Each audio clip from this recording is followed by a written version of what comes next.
Pro Incorporated.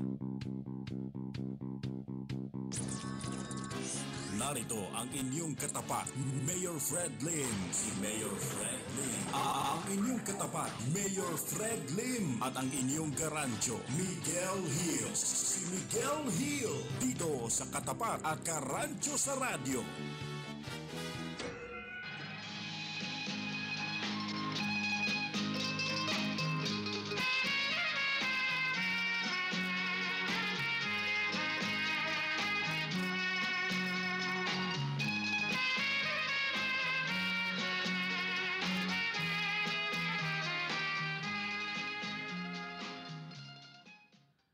Buenos días a todos mis amigos, es su Karancho Miguel Hill. Ngayon po'y araw ng Biyernes, September 18, 2015. Thank God it's Friday. Tapos na naman po ang isang linggo ng paghinagpis. Lalo na dahil napaka-traffic, di po ba? Alam niyo po, yung ating nararamdaman na hirap kung ihahambing kung saan tayo mas ano ang pinaka-torture. Ika nga sa bahagi ng ating araw, hindi naman yung nasa opisina na tayo eh. Sanay na po tayo dun. Ang talagang nagpapahirap, ang cross na ating pinapasan ay yung ating pagbiyahe patungo ng opisina at ang pag-uwi sa ating mga tahanan sa hapon o di kaya sa gabi. Anyway, tapos na naman po ang isang linggo ng pagtatrabaho. Kaya meron na naman tayong we can look forward to a weekend na kahit papano ay makaka-relax tayo ng kaunti. So yung mga kababayan natin dyan, yung mga karancho natin, nakikinig, siguro, kung kayo is sanay na kung saan-saan nagpupunta kapag Sabado o di kaya Linggo, habang hindi pa ganap na nasusolusyonan yung ating problema sa trapiko, siguro maganda. Dyan lang muna kayo sa inyong mga tahanan at magpahinga. Dahil pagdating ng Lunes, ayun na naman yung ating paghihinagpis. Kaya samantalahin po natin ang pagkakataon na makapagpahinga ngayong weekend. Pero hindi pa po naman weekend. Looking forward pa lang tayo. Anyway, ang ating alkalde ng Himpapawid na si Mayor Fred Lim ay wala pa. Baka na-traffic. Alam nyo po, mula sa manggagaling pa po yan sa Maynila, papunta dito sa Quezon City. Alam nyo naman po, lalo na yung mga naglalalagi dyan sa mga lansangan mula Maynila hanggang dito sa Quezon City, bandang dito sa E. Rodriguez. Alam nyo naman po, kapag umiral, kapag nasimulan na yung traffic dyan, nako, nakababaliw. Anyway, kasama ko pa rin po dito sa ating studio ang guard dog ng bayan na si Gardo.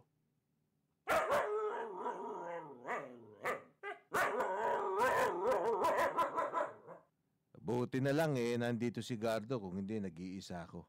Alam niyo ito si Gardo. Kasama ko rin siya kasi sa pagpasok dito sa opisina.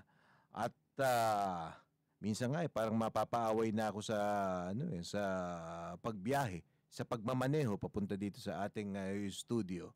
Dahil nakikita ko minsan pag yung mga tsuper na hindi sumusunod sa mga batas trapiko at mas lalong nakakapalala sa malala ng problema, minsan nagwawala sa loob ng aking sasakyan to si Gardo, di ba?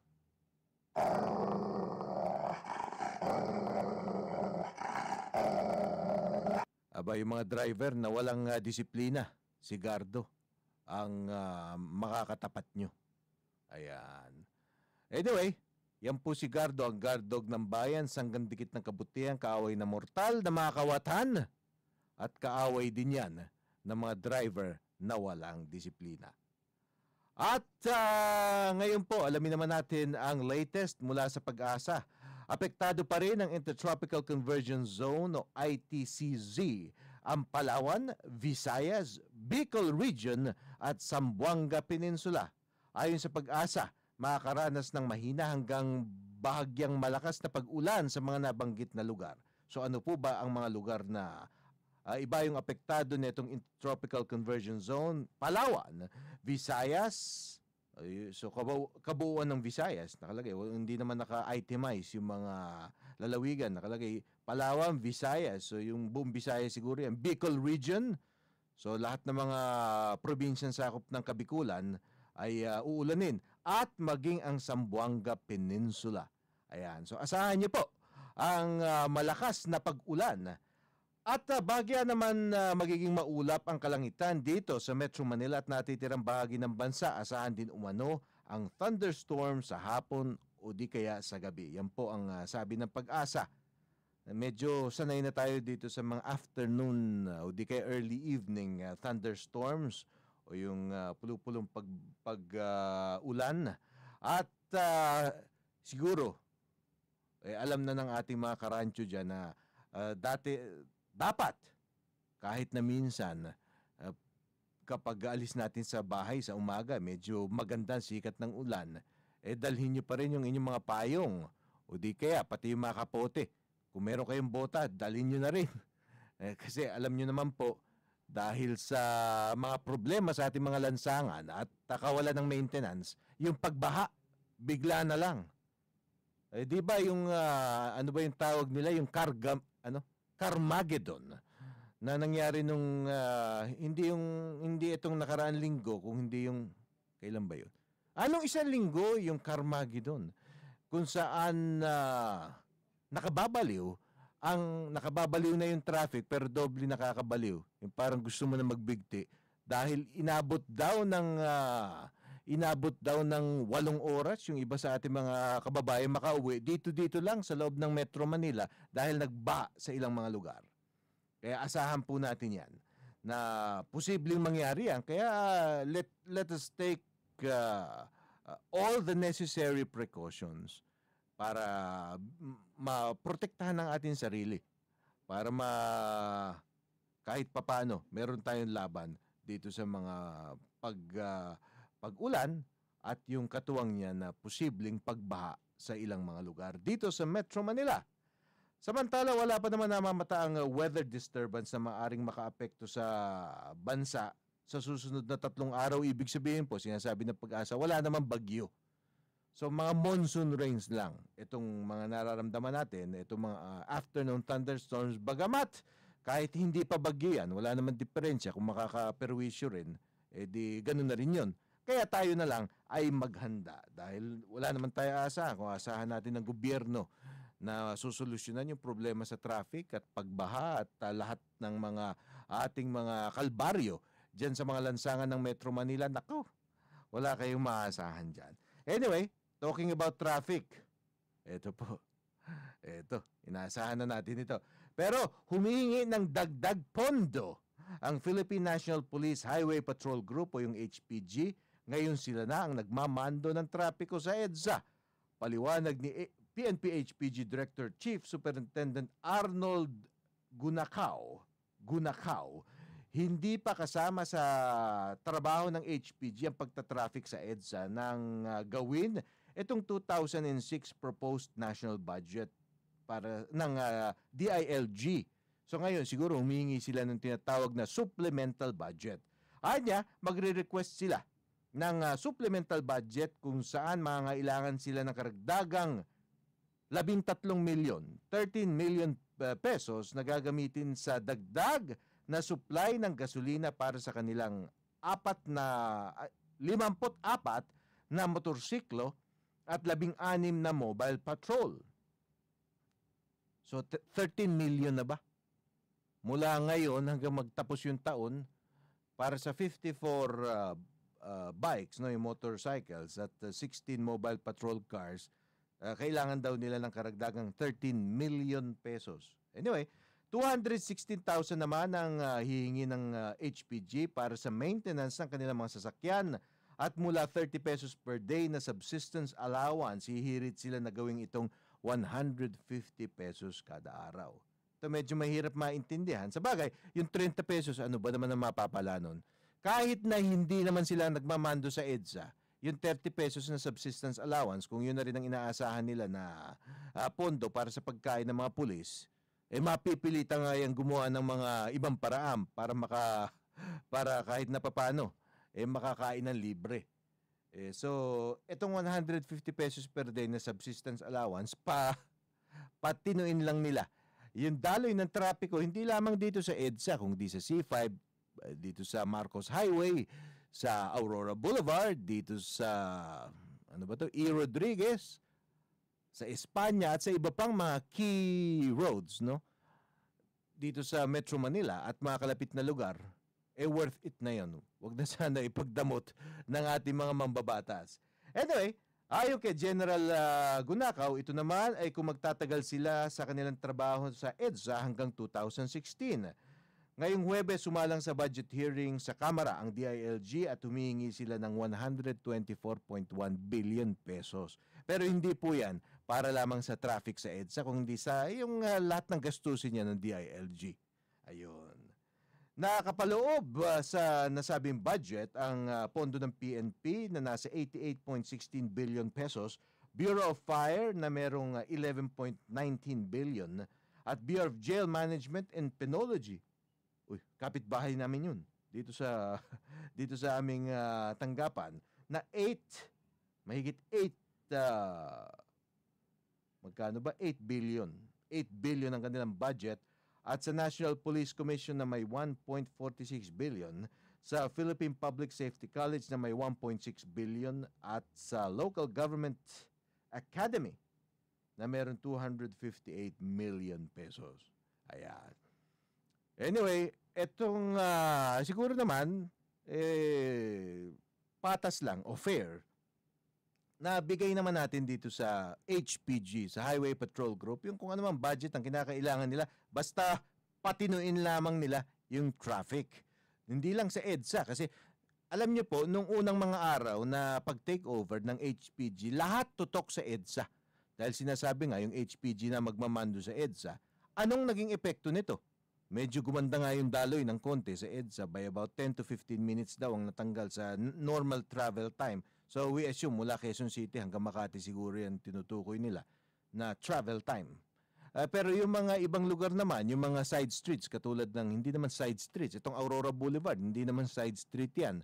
Itong Marcos Highway, hindi naman side street yan. Itong E. Rodriguez, hindi rin side street yan. Pero nagkaroon ng spillover traffic dyan. Nung first few days, netong implementasyon netong pag-take over o ng pagmamando ng EDSA mula sa mga MMDA constables at yung mga traffic enforcers ng LGU, at nung isinalin ito sa HPG, umayos ng kaunti sa EDSA pero sumama naman sa ibang lugar. So dapat siguro yung mas malawak ang pag-aaral diyan sa pagbibigay solusyon sa trapiko. Hindi lamang tayo tutok sa isang lugar.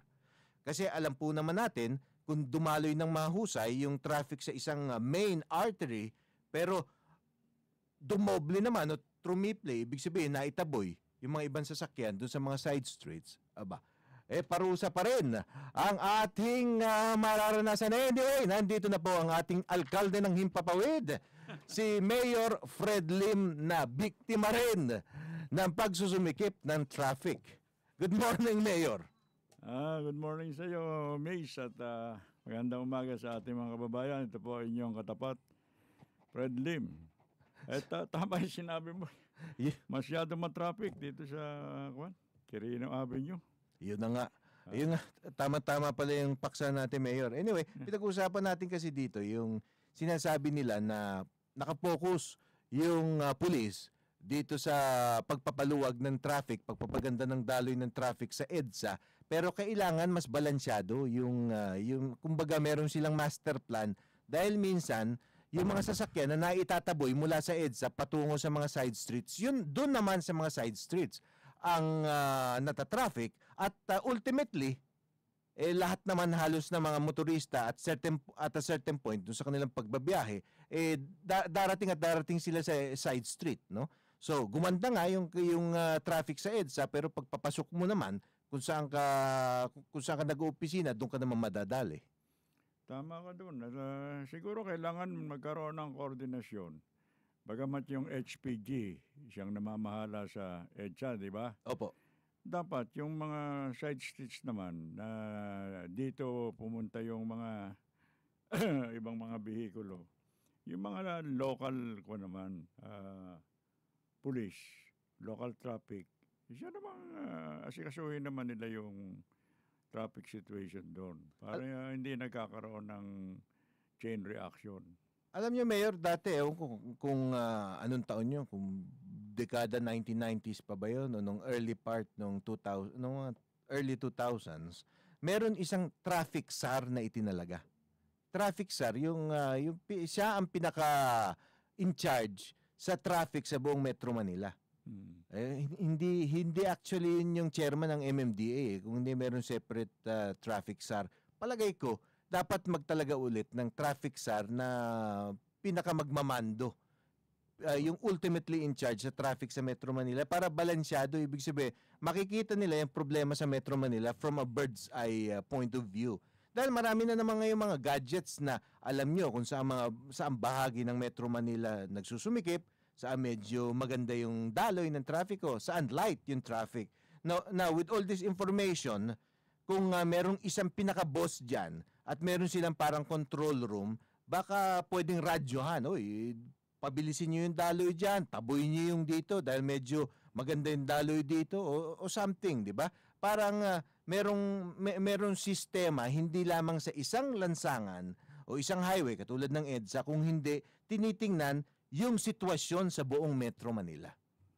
Tama ka. Bakit lalayo pa tayo? Di itong general na in charge sa EDSA, siya naggawin na natin traffic SAR. Baka pwede, siguro. At kumuha na siya ng mga additional personnel, additional officers na makakatulong niya para systematic ang takbo ng traffic. Dapat mauutusan din yung MMDA tsaka yung mga traffic enforcers ng iba-ibang LGU. So, dapat iisa lang ang pwedeng kumbaga kasi ngayon dadaan pa sa proseso, may sistema pa makikipakika pa kung sino yung amo niyan. Nyari dito sa Quezon City, merong mga enforcers diyan, yung ano ba yun? DPOS ba yun? Yung QC, Department of Public Order and Safety. Kung hindi na mauutusan basta-basta ng HPG yan, di ba ba? Dahil dadaan pa sa proseso, pupunta pa sa amo niya, bababa pa dun sa ano.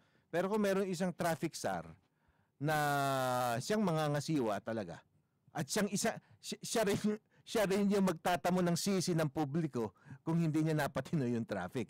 So medyo mabigat na cargo yun at palagay ko, bagamat merong katuwang na power, medyo hindi rin enthusiastic yung mga ibang tao mabigyan niya kasi pag hindi nila nasolusyonan, sila naman ang babatuhin ng mababato ng bulok na kamatis. Kailangan yung coordination talaga.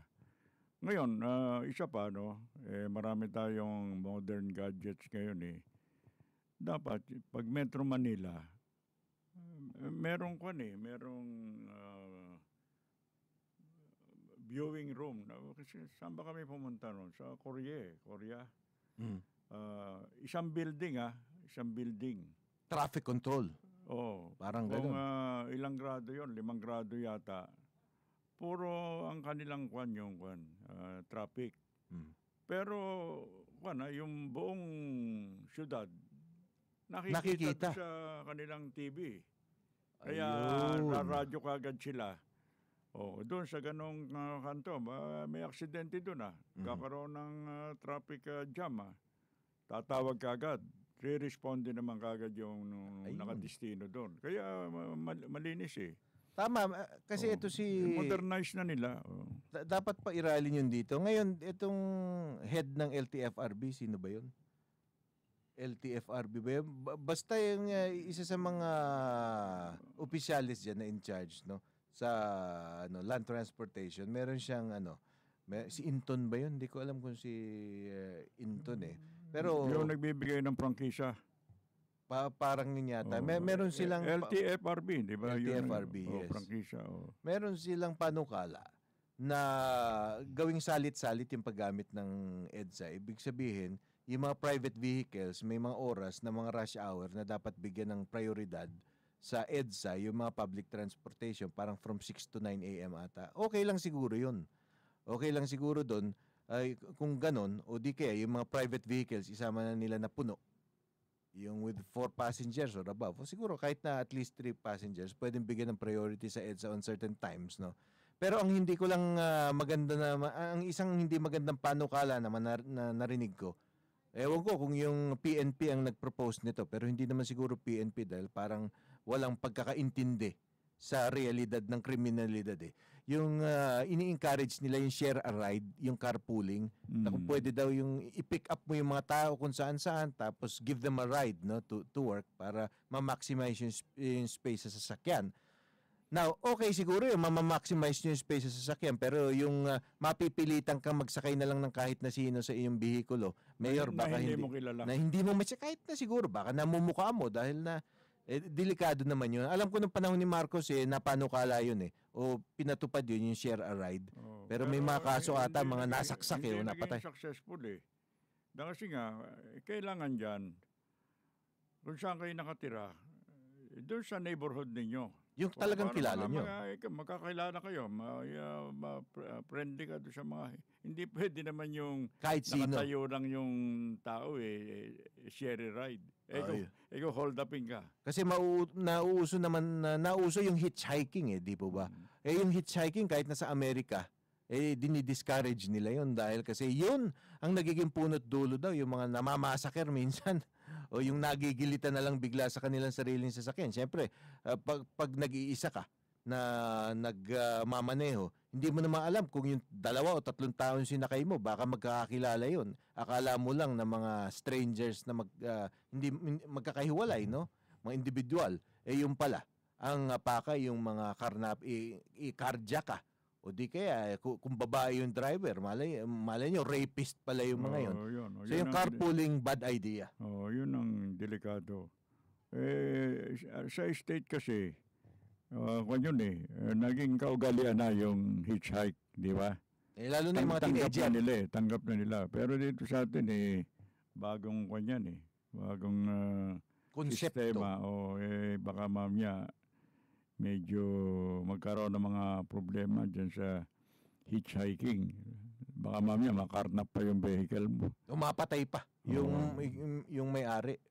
So siguro talaga kung ang pinakamagandang solusyon dyan, kung gustong ibawasan yung vehicle, yung volume ng vehicle sa EDSA or sa C5 during yung rush hour period, baka yun na nga, pag salit-salit na lang yung mga sasakyan. Huwag na yung pilitin yung tao na magsakay ng mga taong hindi nila kakilala. Dahil yung iba, mapipilitan Meron ng mga nagpapanukala na dun daw sa mga intersection bago ka mag-EDSA, mag-aantay daw doon yung mga gusto mag-hitchhike. At kung papunta Makati, kunwari, pwede nyong isakay. Natatakot ako doon at hindi ko gagawin yun. Doon na lang ako sa mga side streets, sa mga kalihon, imbis na magsakay ako ng hindi ko kilala. Pero siguro, pagbutihin, i-develop yung transport system. Ayan. Kamukha sa state, every 15 minutes dumadaan yung bus May oras Mm-hmm. Kaya, alam mo, pag yung mga tao doon, di ba, karamihan may kotse. Mm-hmm. Pero para makaiwas sa traffic, iniiwan nila itong sasakyan. May malaking parking lot May lugar na tapos doon dumadaan yung mga bus. Sumasakay sila sa bus. Pagpunta sa opisina o pagpunta sa eskwelahan. Pag uwi, sakay na naman sila ng bus, babalik doon sa kung saan iniwan yung kotse. Mm-hmm. Tsaka nila ginagamit yung kotse patungo sa bahay. O di kayo yung subway. Kaya nakakaiwas sa bilang ng kotse sa karsada. Lalo na yung subway, yun ang parang backbone. Pinaka-backbone sa Amerika, sa England, sa United Kingdom, sa Germany. Ako nakita ko yung mga yun nung bilang reporter kasi kung saan-saan tayo napapatapon dati. Na talaga kahit na yung mga taong may sasakyan naman. Kasi yung sasakyan kailangan din yan, necessity din yan Pero kung ganito naman usad pagong, I would prefer na i-park na lang sa mall yung sasakyan ko. Kung lalo na yung mga may mall ngayon na konektado sa MRT o di kaya sa LRT, pagkatapos doon na lang ako sasakay para mapabilis. Kaya lang ang problema natin, bulok yung serbisyo natin ngayon sa yung mga relays. So yun ang kailangan talagang tutukan para mapatino within the next couple of months. Kasi ang hirap nito. Kagaya, nakailang oras kayo ngayon sa kalye, Mayor? 2 oras Kung tutuusin, malapit lang yung inyo. Hindi naman kalayuan yun dito. Ayun. Pero lahat ng bagay na pag-aaralan yan di ba? Ang importante, yung meron kang ginagawang solusyon o may Ayun. naiisip kang solusyon. Pero kung pasigi-sige lang, Bara-bara. pumoporma ka lang na ikaw traffic czar. Tapos hindi ka naman umiisip ng mga strategy para maiwasan itong traffic congestion. Wala rin mangyayari. Kailangan talagang dinidibdib yung responsibilidad at obligasyon. Alam niyo, ang usap-usapan ngayon dito sa mga social network sites, sa mga mga Facebook, saka sa mga kung ano pang mga yung mga chat rooms dito sa internet, Mayor. Kung bakit tila effective itong HPG sa pagpapahusay ng traffic sa EDSA. Ngayon, merong isang mataas na opisyal na nagsabi, kaya daw mas nasusunod yung mga taga-HPG, yung traffic, yung Highway Patrol Group, dahil armado raw. Pero yung iba naman, sinasabi hindi ganun. Kaya siguro mas nasusunod itong mga pulis dahil kung bago sila dyan sa kanilang responsibilidad, wala pa yung korupsyon. Ibig sabihin, hindi pa nag-uugat yung korupsyon, hindi katulad yung mga traffic constable. Traffic constable o yung mga MMDA man o dun sa mga LGU, parang hindi na talaga sincero dun sa kanilang trabaho, kanilang mission na pagbutihin yung traffic. Ginagawa na lang gatasan yung mga lansangan dito sa Metro Manila. Ayun, ginapa. Pag pumasok ang mga pera dyan, yun, magkakaloko-loko na. Hindi ba? Merong kasabihan, money is the root of all evil. Di ba? Ayan. Kasi masisira nga ang diskarte mo Pag ang pumasok sa isipan mo kung paano ka kikita. Karamihan dyan sa hindi na nagre-regulate ng traffic. Hindi na nagta-traffic Ang nagtatago sila. Pag nakalampas doon sa linya, stop. Doon ka huhulihin. Ayun.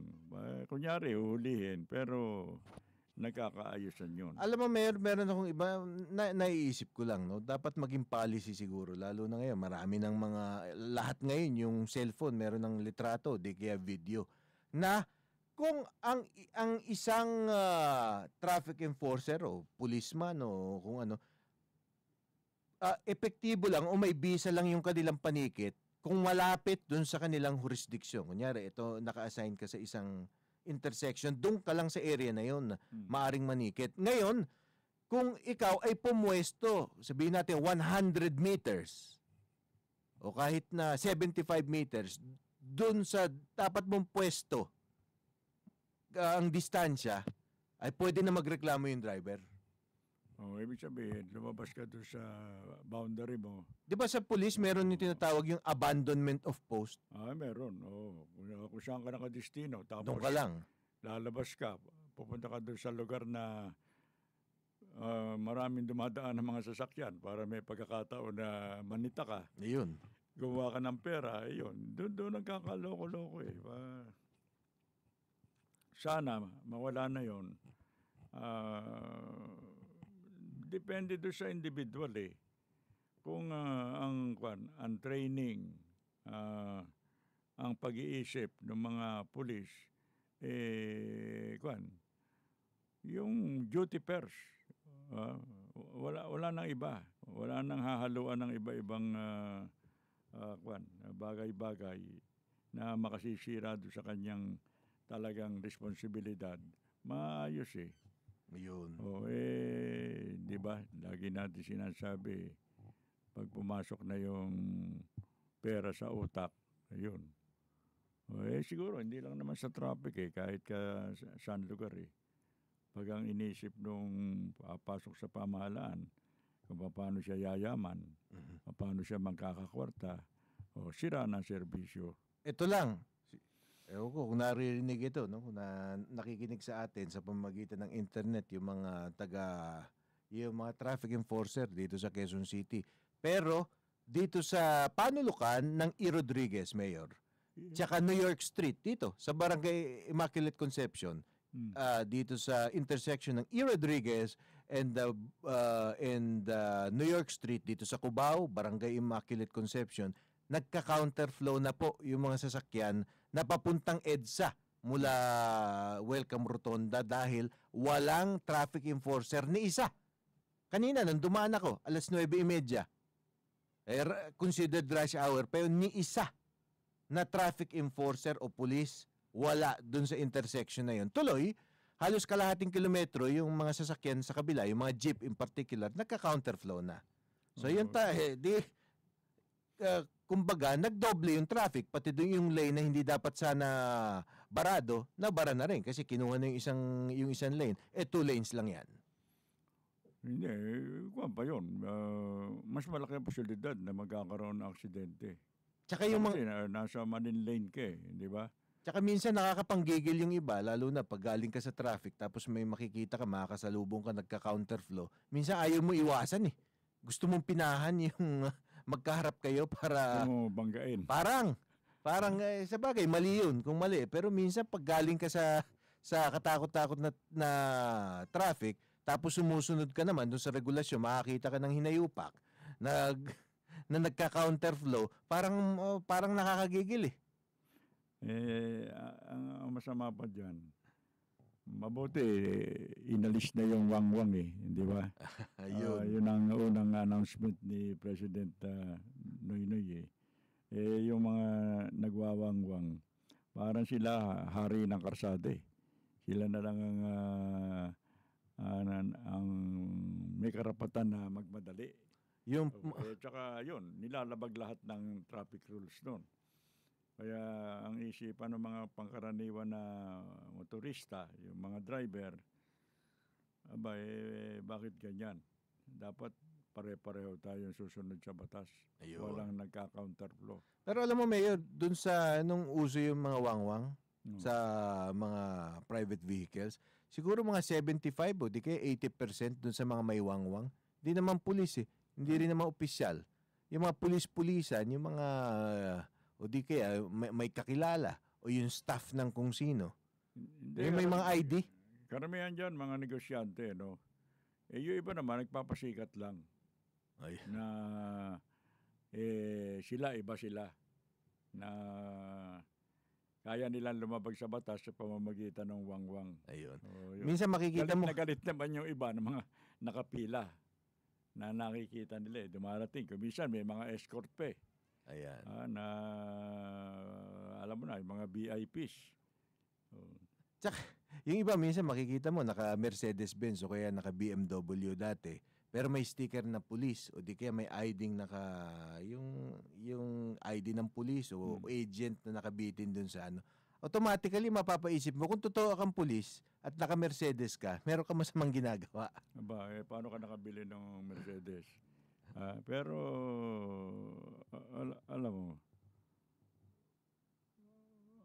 alam ko ang presidente lang na nakaisip nung ipagbawal yung wangwang, si President Noynoy di ba? At saka siya sumusunod sa traffic Ayan. Hindi ka makano ibang presidente, di ba? Yung mga stop signal. Wala sa nila. Tuloy-tuloy. Pero si Noynoy, tumitigil yan.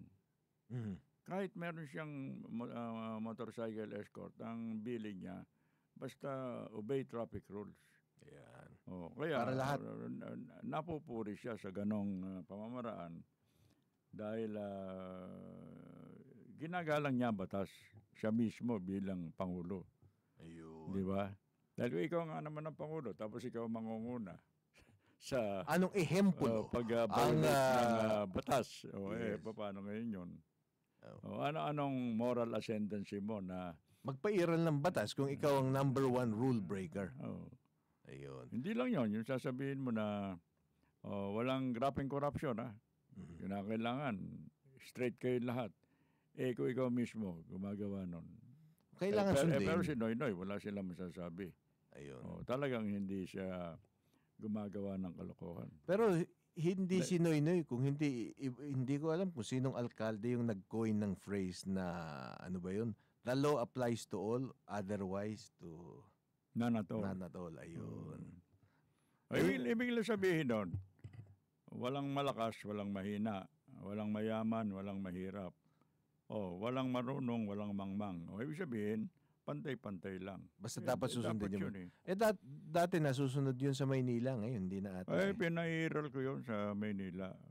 At ako mismo, sumusunod sa traffic rules. Ayun. Hindi ako, sinusundan ko lang yung presidente. Kasi sabi ng presidente, gano'n eh. Siyempre, follow the leader yan eh. Mhm. Sige. Kung magnanakaw yung presidente, lahat magnanakaw na. Sabihin ng iba bakit? Ikaw lang ba may karapatan magnakaw? Ikaw nangunguna. Dapat ikaw mas magandang halimbawa. Pare-pareho na tayo. Ngayon, hindi na yata uso masyado yung pagnanakaw. Binebenta na lang yung mga palengke. Pagnanakaw din yun. Kasi, kung yun eh. Public, Pamilihang bayan yun eh. public asset. Alam mo, May araw din, ha? Siyempre, mga tao ko naman hindi lang kumikibo yan. Pero sa kanilang kalooban, naghihimagsik. Dahil, ba't ganun? Ikaw, hinihinal ka namin para manguna ka sa pagpapatupad sa batas. Hindi yung magsasamantala ka. Alam ko kayo, hindi kayo masyado mahilig dun sa mga nagrarally at mga nagkikilos protesta dahil nga galing kayo sa pulis, di ba? Kayo yung nagpapairal ng mga, minsan yung crowd control tsaka pag-disperse. Pero ngayon, sa pagkakataong ito, siguro medyo katig tayo, naiintindihan natin yung mga naghihimagsik at naghihimutok ang dibdib na mga vendors niyan sa Maynila na ngayon daw parang kung ano-anong iniisip ng mga pamamaraan para iparating sa hindi na siguro sa pamunuan lungsod kung hindi sa national government na yung kanilang mga problema. Dahil hindi nawawalan daw sila ng trabaho. At pinagbantaan pa silang pakukulong kapag nagreklamo. Wala namang batas na pag nagreklamo ka pakukulong ka Lalo na kung may basehan yung reklamo mo. Ayun. Di ba, pare, gusto mo na maghanap buhay na hindi ka naman nakasasagabal o hindi ka nakapiperhisyo. Pero merong magandang rally. Kasi kuminsan maraming rally dyan wala namang katuturan Lalo na yung mga organisado. Alam mo, yung gusto lang publicity, gustong makilala sila. Yung rally doon sa simbahan ng Santa Ana. Yun. Pinoprotesta nila yung sabong. Sugal yun di ba? Hindi ba nagrally, nahinto tuloy. Hindi natuloy yung nabuksan yung sabungan yun na mga dapat na pinag-iisipan ng mga tao para ipakita na sila hindi natutulog. At, hindi kaya panandalian lang yun. Yung sabungan yata, ewan ko, baka may permit na yun. Hindi kaya magtuloy-tuloy na rin yun. Hindi, pero nakausap ko kasi yung isa sa namumuno Pero ang nangunguna doon, yung pare Yung pare. Sa simbahan, yung parish priest. Insulto nga naman sa simbahan yun Unang-una, pinagbabawal ng kaparian, yung mga bisyo. Di ba? O yung mga sugal. Tapos tatabihan mo ng sabungan. Tabing-tabi ba, Mayor? Tabing-tabi talaga? Talagang tabi? Oo. Hindi man lang kalahating kilometro. Hindi. Tabi nga Kasi may bakanting lote doon sa pagitan ng Santa Ana Hospital at yung simbahan. Ayun. Kaya lang, nabili yata yung bakanting lote para gawin ng coliseum. Marami namang maitatayo doon ng mga legal na negosyo. Bakit yung pang illegal? Ilayo na lang sana nila siguro yung sabungan naman sa simbahan. Tsaka nabanggit nyo nga, kayo ba yung nagbanggit dati na tapat din ng isang police station yun Yung simbahan, tinutumbok yun ng Heran, Pedro Hill. Yes, Doon sa kabila ng simbahan, yung may bakanting lote, doon itatayo daw ang sabungan. Pero dito sa yung tinutumbok na simbahan sa kabila, nandun yung presinto. Ng Santa Ana? Nandun sa lupa ng Santa Ana Church. Doon mismo sa tabi ng simbahan. Kaya nga, hindi lang naiinsulto yung simbahan, pati yung presinto, ano sila doon, dekorasyon. Sugalan yun eh. Hindi ba dapat tinuhuli yun? O bakit? Siguro ayos na. Ay, matagal nang ayos yun. Ay, Pagmamayari daw yun ang talagang malapit na malapit. hindi nga, pero yung precinct commander, dapat isipin niya, meron siyang responsibilidad bilang alagad ng batas. Oh. Hindi bali yung may nagagawang paglalabag sa batas, yung malayo do sa opisina mo. At least hindi sampal sa muka. In other Pero words, dito yes. parang ini-insulto ka di ba? Na baliwala ka sa amin, kahit pulis ka basta kami, ayos na kami. Paano yung ganun? Yung bang utak untouchable. Diba? Hindi pwede yun. Dapat untouchable ka na malinis kang tao na sumusunod ka sa mga patakaran ng pamahalaan. Hindi yun sa lumalabag ka. Parang nagmamadali daw. Ewan ko kung totoo yun. Hindi naman tayo, we don't want to jump into conclusions, ika nga sa English. Pero parang madaling-madali daw ngayon yung mga yung liderato ng syudad para makahabol dun sa kung ano-anong pagkakakitaan. Baka wala ng kumpiyansa na mananalo pa ng isa pang term. Hindi, kaya mananalo, kaya matatalo. Beside the point, ang importante, huwag kang gagawa ng kwartas sa iyong panunungkulan. Ayan. Huwag aabusuhin ang tungkulin. Hindi, Anyway. kaya ka nga inihalal dun Dahil unang-una, may pagtitiwala sa iyong tao. Dapat ba? Na lahat ng tama gagawin mo. Pagtatalikuran mo yung pagtitiwalang yon, sira na. Wala na. Kasi nga, makwan yun maraming apektado doon. Nagkakaroon ng chain reaction. Yung mga estudyante, mga kabataan, yung mga law-abiding citizen, ang isipin ngayon, pwede na pala lumabag ka sa batas Hindi ka rin Basta magagalaw. right connect ka. Alam mo yung gano'n, yung mga right, ano man tawag doon, right connect o wrong connect. Parang wrong connect dahil illegal Ayun. pero ang bansag sa atin right connect Sabi nila, it's not what you know, it's who you know. Kung gano'n kung pairali natin yung ganong kultura, lalo na sa serbisyo publiko, talagang asahan natin na wala tayong kahinatnan bilang isang bansa. Hindi, merong isang isang public official non-liberation. O isa sa pillars ng pamahalaan. Di ba sinabi niya na what are we in power for? Ayun. Yun. Hanggang ngayon naririnig pa yun Totoo nga sinabi nga kung sinong bugo ka nagsabi. Abilino. What are we in power for? What are we in power for? Pag gano'n ang palaisipan mo, maliligaw ka talaga. Hindi ka naman kaya in-appoint o nahalal sa isang posisyon para mag-abuso ka. Dapat ikaw ang role model ng mga mamamayan Ikaw ang magandang halimbawa Ayun. na tutularan ng mga kabataan at ng mga maditinong tao. Hindi ikaw yung magpapasimuno sa katarantaduhan. Yan hindi maganda Baka tarantado talaga, Mayor. Ha? Baka tarantado talaga. Baka natataranta sa pagbilang ng pera. Yun na nga. Kasi, pinakawalan pa Ha? Huli na, pinakawalan pa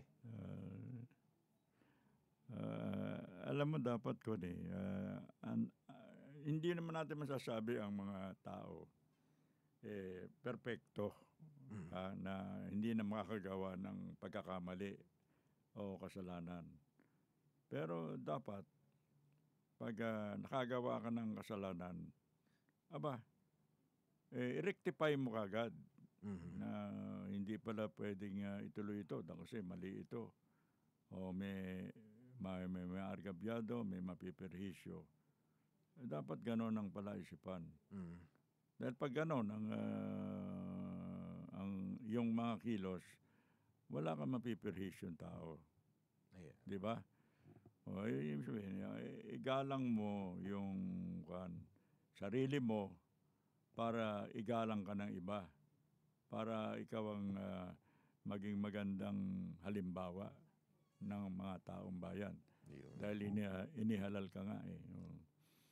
Kung patutunayan mo na nagkamali sila sa paghalal sa'yo, kasalanan mo na yun.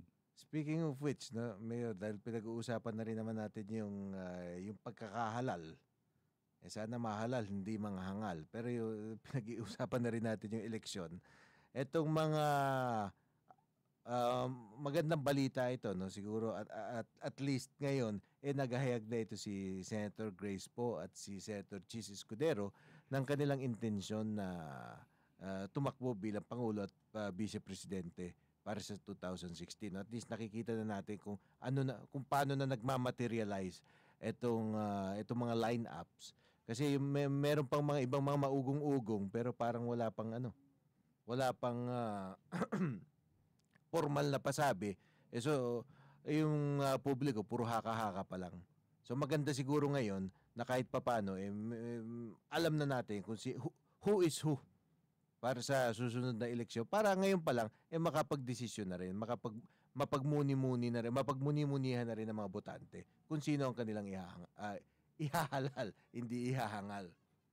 Sila Grace po, tsaka Chis Escudero, wala naman masasabi na nagsamantala yan sa pwesto. Kasangkot sila sa anumang katiwalian. Mm. Si Man Rojas, gano'n din. Walang masasabi sa kanyang panunungkulan. Ha? Si Duterte, Mayor Duterte. Ibig sabihin, yung mga gano'n yun ang dapat humaharap sa tao na humihingi ng pagtitiwala. Mm. Wag yung may record ng pagnanakaw na nagnanakaw ka na, haharap ka pa sa tao. Malakas ang loob. Mabigyan ka pa ng pagkakataong magnakaw. Magnakaw muli. Yun ang tinatawag nating kapalmoks. Walang kahihiyan sa sarili. Sa dami siguro ng botox. Alam mo yung botox, yung mga sinasaksak sa muka para bumata. Para maging mukhang teenager. Kumapal na ng kumapal. Pero yung teenager, kahit na mukhang teenager yung mukha nyo, kung uugod-ugod naman kayo maglakad, halatang hindi eh. Lahat ng artificial na gagawin mo o kilos mo, hindi maganda yun. Dapat yung natural na kilos, yung totoong kilos. Ibig sabihin, totoo kang tao. Kesa naman doon sa, kung mabansagan natin, tao-tauhan ka lang. Alam mo, hindi rin maganda yun. Ha? Pero tayong mga magulang, tayong mga may edad na, meron tayong obligasyon may responsibilidad tayo sa mga kabataan, sa mga anak natin, na ipakita kung paano mamumuhay ng isang masaya, malinis, at magaling na pagkatao. Ayun. Yun ang obligasyon ng bawat isa. Pero na lang, kung magnanakaw ka, o mamamatay tao, o kriminal ka, yun ang nakagawian mo Siyempre, yun din ipamamana mo sa anak mo. Kasi yun ang way of life mo Di ba? Pero karamihan ng magulang, nagpupumilit na sumunod sa batas para sa mata ng kanilang mga anak, tatanghalin silang magaling na magulang. Hindi yung tuturuan mo yung mga anak mo na gumawa ng kalokohan. Unless, loko-loko yung magulang. Ikaw nga, yun ang gawain mo. Kayo ba mayroon naniniwala kayo dun sa mga survey, yung mga resulta ng survey? Nauuso yan, lalo na pagpapalapit ang halalan. Hindi, kung tunay na survey, para malaman mo. Pero kung gawa-gawa mo lang, Ayun. para manlinlang ka sa tao na ikaw mataas sa survey. Ako minsan hindi ako nagpapasurvey. Magmula nung sumali ko sa politika, sa loob-loob ko bahala kayo, kilatisin ninyo kung ano yung ginagawa ko o yung panunungkulan ko. Kasi minsan pakondisyon din ng utak yung survey. May mga botante kasi yung utak sa bungero. Yung bang sa mananalo, gusto nila maboto yung hindi yung konsyensya nila, kundi kung sinong lamang. Kung sinong llamado. Kung sinong llamado. Kaya nga utak sa bungero eh. Pero mali yun eh.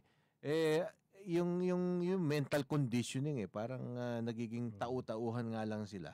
Pero anyway, kung maniniwala tayo dito sa survey, mukhang kayo yata yung nangunguna sa mayoralty survey sa Maynila. Ewan ko, basta ako, hindi ako nagpapasurvey. Bahala na mamaya kung anong kanilang yung iba sinasabi, pagkilala sa atin.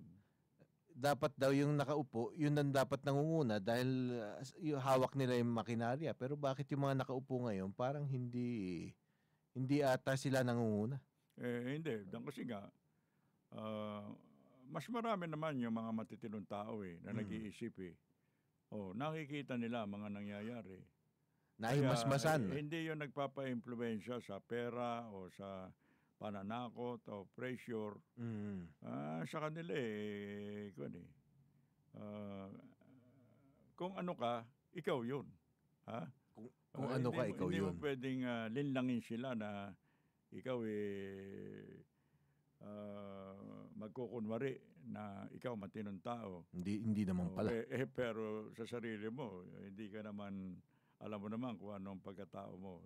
Yun ang kaya ang sinasabi natin, kailangan sa pagkabata, turuan natin yung mga bata ng kahihiyan. Dahil kung meron kang hiya, siyempre, nag-aalala ka o natatakot ka gumawa ng kamalian. Dahil mali yung ginagawa mo So yung iba hindi kahihiyan ang itinuturo sa anak nila kundi kung paano maging walang hiya. Yun. Iba yun. Iba ng usapan yun. Kasi kung yun ay tinuturo mo, yun ang mamanahin ng magiging anak mo. Ayun. Di ba? Kasi yun ang nakikita sa pangaraw-araw hindi naman pwedeng ang pamamarisa nun yung ibang kabutihan na hindi na nakita. Kasama mo sa bahay, sabay kayong kumakain, sabay kayong natutulog. Kung anong gawain ng ama, siya ring tutularan ng mga anak. Kaya, responsibilidad ng mga magulang na wag silang magpapakita ng hindi kaaya-ayang asal. Mayor, alam nyo ang alkalde, may isa pang tawag dyan yung ama ng lungsod. Di ba? Bilang ama ng, kung kayo mabigyan muli ng pagkakataon maging ama ng lungsod ng Maynila, ano ba nakikita nyo unang papatupad nyo? Alam ko matagal na kayo naging mayor doon, so marami na kayong accomplishments bilang isang alkalde. Pero sa ngayon, sa nakikita nyo, ano ba uunahin nyo? Yung bang traffic? Yung bang ibalik yung mga serbisyong libre? Ano bang uunahin nyo? Yung bang ibalik yung mga palengke sa pamamahala ng syudad, ng city government? Ano ba ang isa pang pwedeng, yung city hall daw, naging minumulto. Naging haunted. Sino nagmumulto? Yung mga ghost employees. Marami bang doon? Mga multo ngayon? Mga poltergeist ang tawag sa wikang Ingles. Baka, kung may multo, wag na natin tawagin City Hall. Sementeryo. Di ba doon lumalabas yung mga multo sa sementeryo? Hindi, mabalik tayo sa kung ano. Bawat tao dapat maging magandang halimbawa o role model ng kahit na kanino. Yes. Pero paano magagawa yan? Unang-una, igalang mo ang sarili mo. At tapos, igalang mo yung kapwa mo. Sa pagkatao mo, ayaw mong nang-aapi. ayaw mong nangaargabyado, ayaw mo manloko, ayaw mo mandaya, ayaw mo magnakaw, o kahit na anong hindi magandang kaugalian, aba, yung mga anak mo, yun ang pamamarisan. Dahil yun ang nakikita nila eh. Yun ang kalalakihan nila eh. Pero pag nakikita nila, barumbado ka, mura ka ng mura, kung ano-ano, gagayahin ka. Lalo na pag nakikita na yung mga taong kilala naman nilang marumi yung pagkatao, maraming kasalanan, siya pang nailuluklok sa mga makakapangyarihang posisyon, anong mensahe nun sa kabataan? Yung sa akin lang naman, parang nadja-justify pa dun sa mga bata, Mayor, yung, uy, kung ako lasenggo, babaero, magnanakaw, sugarol, baka paglaki ko, magipa akong mayor o di kaya baka senador o baka presidente pa. Ano na lang, di ba? Alam mo, yung ganyan alam natin na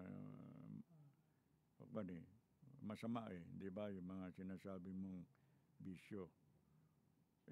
Dapat wag mo ipinagmamalaki yun. Kung talagang hindi maiiwasan na hindi mo gawin yun, gawin mo na lang sa pansarili mo. Wag mo nang i-broadcast. Pero teka muna, merong buntot yan eh. Kung inaakala natin na hindi maganda ang pagkatao na isang tao, lalo na sa mga estudyante, mga estudyante, malilinis ang pag-iisip niyan eh. Yes, Bakit iimbitahan pa yung guest speaker o guest of honor para sa commencement exercise? O ano ituturo niya? Ano ang sasabihin niyan? Kamo ka pare, ba't mo kinukuha ang pare? Paano? Puro kabutihan ang iniisip nun. Puro kabutihan ng mga sinasabi. Di ba? Pero pag kinuha mo yung kriminal sa Muntinlupa, puro kasamaan naman ang sasabihin nun. Kasi yun ang nakagawian niya eh. Yun ang pinagkalakihan niya. Alam nyo, kasalanan ng mga principal yun, yung mga nag-iimbita ng mga taong hindi karapat-dapat maging huwaran sa mga estudyante. Kung yung mga principal, o di kaya yung mga school administrator, abay, sila dapat tanggalin sa pwesto. Kasi hindi nila alam yung tama at hindi nila alam yung mali. Sila pa naman yung teacher, di ba? Teach to teach. So magtuturo sila, dapat hindi lang yung math o yung grammar o yung science ang kanilang tuturo. Kung hindi, dapat yung ano ba yun, yung basic morality. Hindi naman tayo nagmamalinis, po, Mayor, pero yung basic morality dapat kasama rin sa edukasyon niya. Kasi kung sabihin na nahasa mo nga, naging matalino, naging mahusay yung bata, pero wala naman moral compass, anong gagawin yan? Magiging masamang tao lang yan. At mas delikado pa dahil intelihenteng kriminal. Di ba nakukuha nyo? Yung tangang kriminal, delikado. Pero yung intelihenteng kriminal, mas delikado. Hindi nga yung moral sense of right and wrong. Yun ang importante. Na basic yan. Pag nagtuturo ka sa kinder o elementary, yun ang dapat lagi mong pinapangaral sa pagtuturo mo. Hindi lang yung mga arithmetic, reading, writing, science. Kundi sa akin mas mahalaga yung itong batang ito, paglaki niya magiging matino at mahusay ang pagkatao. Yun importante. Pero bago ang teacher, yung magulang muna. Pagkatapos yung teacher. Kasi importante yun Lagi niyang kasama-sama yung anak niya. Kaya wag siyang magpapakita ng hindi mga magagandang gawain. Kung wala, sasabihin niya, wag kang makikipagbarkada dyan. O nagiinuman lang kayo kung anong kalokohan ang pinag-uusapan nyo. Yun ang pinapangaral. Pero sa bahay naman, siyang inom ng inom, mura ng mura. anong halimbawa naman gagayahin nung bata? At nakikita rin naman ng resulta yung pinakabunga ng kung ang isang tao kasi naniniwala ako, Mayor, kung talagang walang hindi na nga matalino, wala pa wala pang moralidad, an, an, anong silbi natin sa kanila? Lalo na kung yung mga taong hindi na nga matalino, wala nang moralidad, ilalagay mo pa sa positions of power. Dapat layuan yun, mga ganun eh. Ibig sabihin, Dapat tinatalikuran yung mga ganong mga tao. yun, Kaya dapat magkaroon ng hanay na mga puro mababait at matitinong mga mamamayan. Laban doon sa nasasangkot sa mga hindi mga magagandang gawain. sa bagay, yung mga iba magaling umarte kasi. Parang artista ba? Yung nakukumbinsi nila na mahusay sila, na ano sila, yung malapit sila sa mahirap. Sabi nila. Sabi lang. Ibig sabihin yung nagbabalat kayo. Ayun. Yan ang dapat iwasan natin. Sobrang mahal nila yung mahirap. Gusto nila lahat maging mahirap para mahalin nila lahat. Kasi yung pagbabalat kayo, pagkukunwari yun eh. Na niloloko mong tao sa simula pa. Nagpapakita ka ng isang imahe na matino ka, pero ang iniisip mo kung paano ka manloloko ng tao, yun ang hindi maganda. Dapat malaman natin yan. Sino bang tapat dito? Sino ang totoong tao? O sino yung mga nagkukunwari lang? Sana meron isang congressman o di kaya senador na magpanukala na batas na yung hindi kahit na sino pwedeng tumakbo sa eleksyon, Mayor. Yung merong mga panuntunan.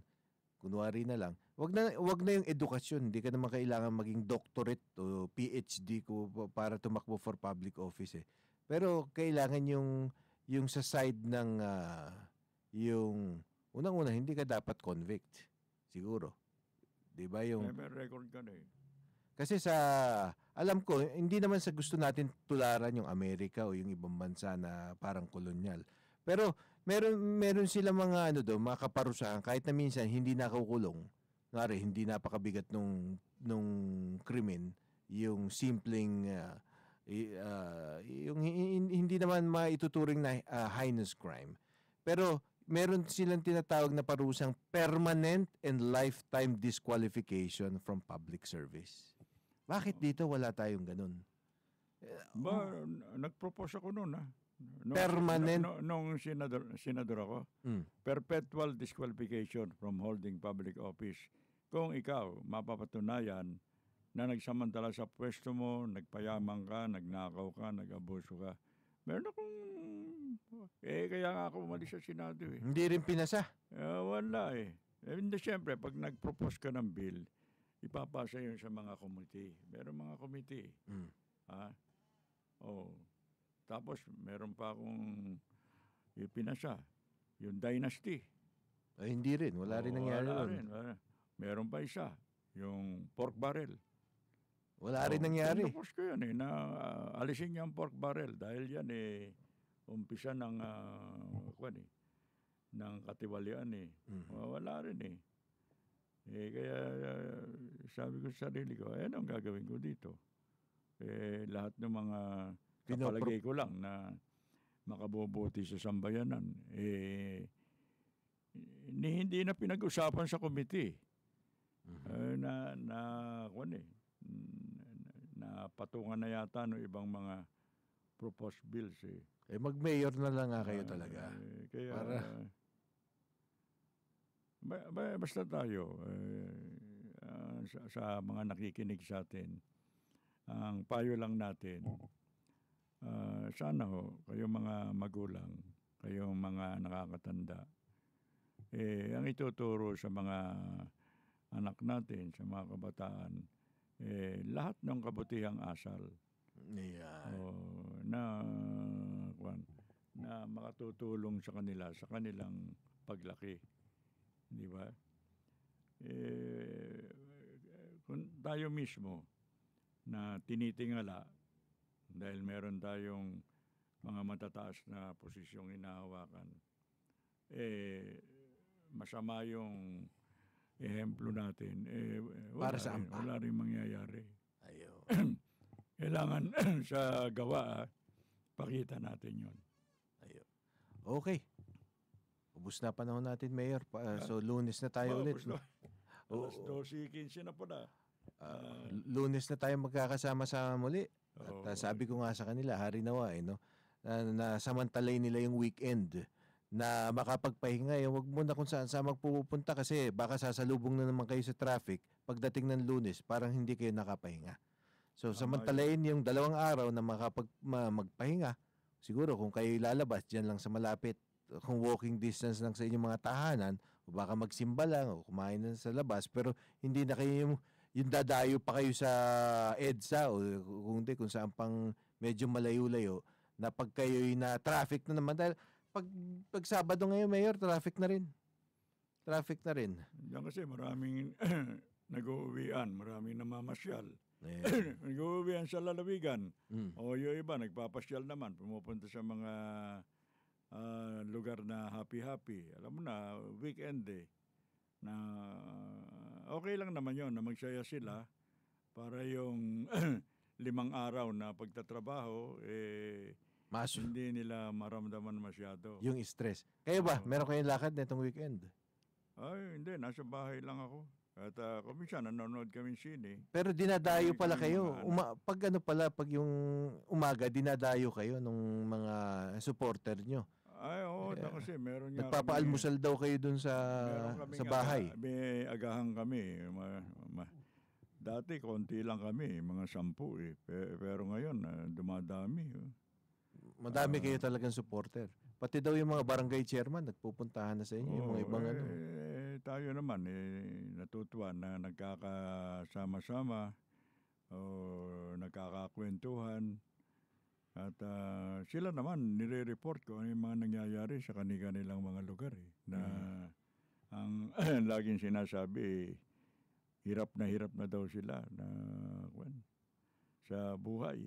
Ano naman sinasabi nyo sa kanila? Abangan na lang ang pagbabalik. Sabi ko bagamat hindi totoo, sinasabi ko kamag-anak ko si General MacArthur. Sabi ni General MacArthur, I shall return. Ayan. Okay. At dyan po nagtatapos ang ating programa. Ngayong araw na ito, Lunes po, magkakasama-sama tayo muli. Ako naman, ang inyong Karancho Miguel Hill. Maraming salamat sa inyong patuloy na pagsubaybay. Maraming pong salamat. Ito po ang inyong katapat, Fred Lim. At hanggang Lunes po, babalik kami dalawa. We shall return.